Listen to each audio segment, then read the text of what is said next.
Hello and welcome to this episode of Hospitality Talks. I'm Katy Moses, founder and MD of KAM Media, and I'm joined today by Mike Williams, who is the Operations Director for Food Alert. Mike, welcome to Hospitality Talks. Could you just let anyone out there who doesn't know who Food Alert are, who you are, and what you do within our industry? Yeah, of course, and thank you very much for having me on the call. So Food Alert, we're a food and health and safety consultancy. We are UK based with an international presence. Where we work with a whole variety of businesses, whether large groups to small single operators, and whether that's hotels, restaurants, pubs, bars, nightclubs. We are here to support in terms of food safety and health and safety. And we have recently contributed, or we have released together some research that's looking at the sort of increase in hygiene being a decision driver in where people decide they're going to go when they're in hospitality.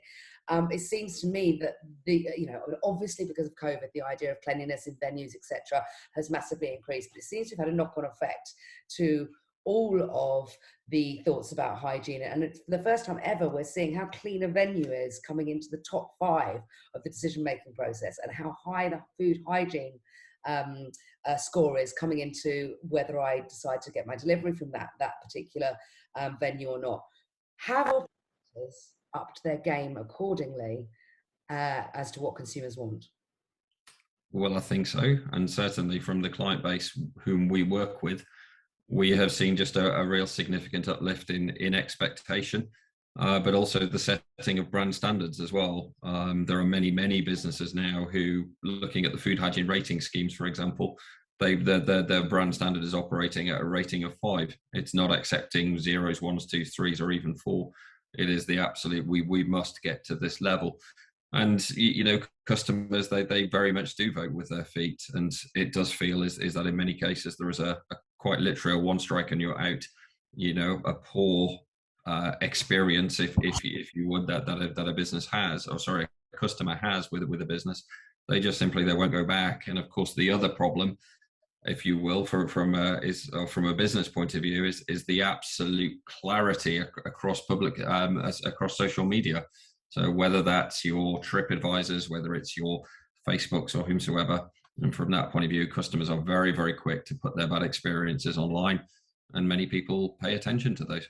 And it's funny because just from a personal point of view, I actually ordered Deliveroo for the family. Other takeaway brand vehicles are available for the family last night, and I would normally put 4 and 5 hygiene, but having read this report that we've worked on together, I actually now only put 5. So even that's having an effect on me. Talk to me a little bit about this one strike or you're out then, because I know that from other research we've done, it's 2 strikes if it's a customer service issue, but if it's a hygiene, it's obviously it is now you've only got one opportunity. What are the big challenges for operators? What do they generally get wrong when it comes to health and hygiene or food hygiene? Well, I think actually just the first point is actually, unfortunately, customers very frequently get things wrong as well. And in terms of, it's the last thing I ate which made me sick.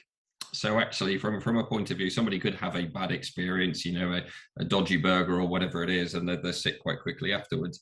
But the unfortunate thing for the operator is that people just think it's what I've just eaten is what's made me sick. And that very frequently isn't the case. Things like food poisoning, bacteria and viruses, they have an incubation period. So the length of time it takes for the bacteria to affect you. And that very often is 12 to 72 hours. So in terms of that, you've very often eaten something else. And it's actually an awful lot of food poisonings are caused in the home rather than actually caused by the restaurant that you've just eaten with. But what do businesses get wrong? Well, frankly, businesses do get things wrong. It's, nobody is perfect. And whether that's a case of it's, poor personal hygiene standards, or what we call cross-contamination, so whereby the not separating your raw foods and your ready-to-eat foods properly, they frequently are the common errors and the common mistakes that we see. And they can be resolved in many ways just by training your team. But it's not just a case of doing a training course 3 years ago when they first started the business or in the business. It's actually this repetitive nature of making certain is that checks are being done. But then actually, when things are identified as being incorrect, the team is retrained, and you just keep in the ears of people about personal hygiene is hugely important. it's so visible these days with many open kitchens, of course, and people actually able to see what's going on in kitchens.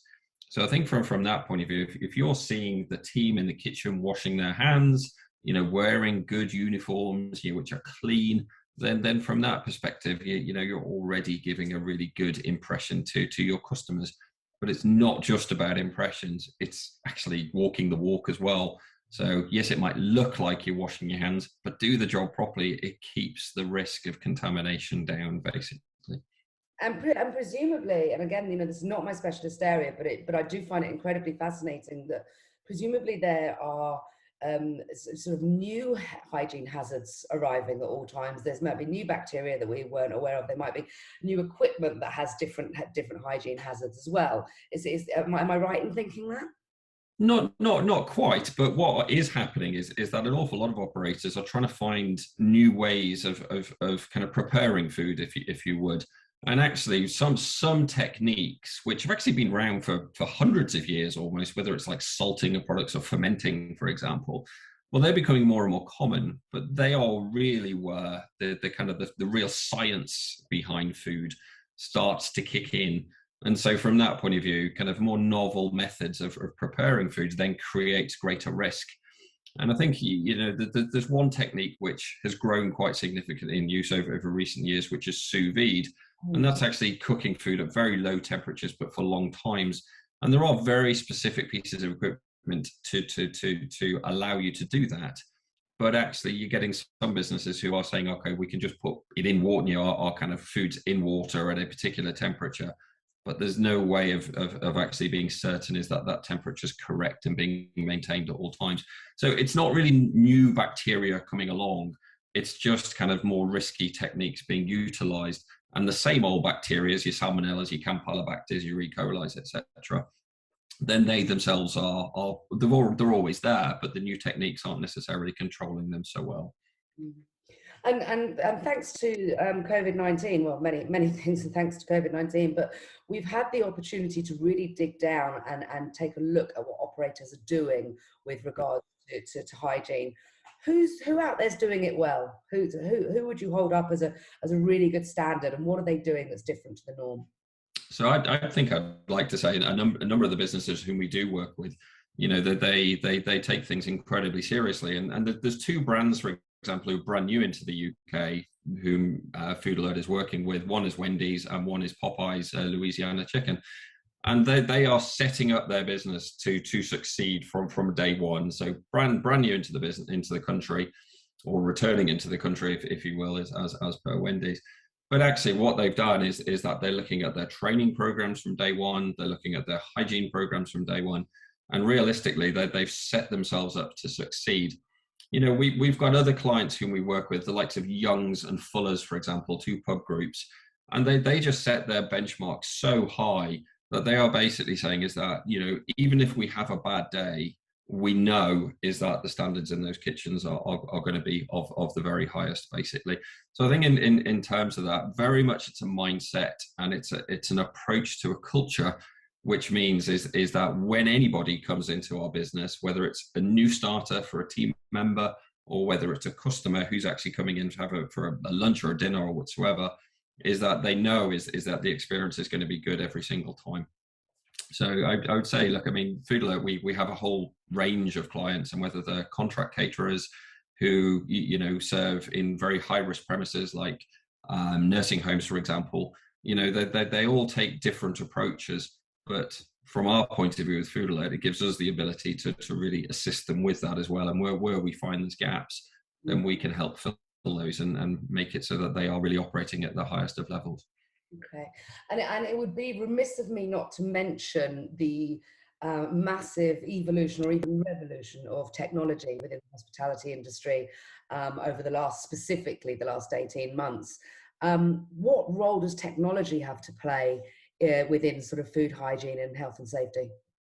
Well, I think in terms of the use of technological systems is the massive enhanced visibility of compliance, if you will. Alert.65, which is our platform, we actually have the ability so that whether it's a single site or if it's a multi-site operator, is that the owners or the managers, they could be sitting on holiday on a beach in Hawaii, and yet they can see what is going on in their restaurant. They can see whether things like temperature records are being completed. They can see whether opening and closing checklists and any other type of checklist that they want to maintain compliance is actually done. Then from that point of view, that's where there is a whole sea change. And COVID actually, because of even just the advent of using Zoom or Teams, many businesses realized is that technology really has a big part to play. And from that point of view, we've seen a real explosion in businesses wanting to go paperless, for example, achieving some steps towards environmental, being more environmentally friendly. And actually, again, but I just refer back to the visibility. It is so much, in control, and gives a business to understand is that, yes, I'm where I need to be and I'm not relying on pen and paper anymore. Absolutely. And of course, the visibility also flips over to the consumer, because the consumer wants transparency now from all of the brands they deal with. So just to finish off then, what would be your top tips to operators to make sure that they don't ever let customers down, knowing that they literally have this one strike and they're out opportunity? So I think, is one of the keys is trying to ensure is that your safety culture, and whether that's food safety or health and safety, is as the best of quality that it can be. And, this isn't just a case of saying, oh, we want to be good. It's investing in being good, basically. And your investment starts with your people. You train your team, you give them good procedures to follow, and you invest in them. They will then in turn, make sure is that your customers are getting a first-class experience. And I think, moving to digital platforms, it really does support, it does help. And of course, it's kind of entering, if you would, the 21st century, but actually making certain is that your teams are given the tools to operate properly and to give your customers the best of experiences and great food. Every operator has got the same target. And that's actually to make certain is that the consumers really enjoy their experience and will come back time and time again.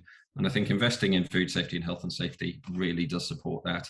And, make certain is that you're not getting those horrible phone calls about saying is that I've been to your restaurant and I've been ill. Nobody wants that. And I think, having good standards helps to avoid that, full stop. Yeah, absolutely right. It's all about the customer experience, and obviously the health and safety piece is imperative to creating that customer experience. Thank you so much for your time. That was really interesting for me, because I don't sit on that side so much. I see it from a consumer point of view, but it was great to hear it from you. So thank you so much for your time. My pleasure. No problem at all.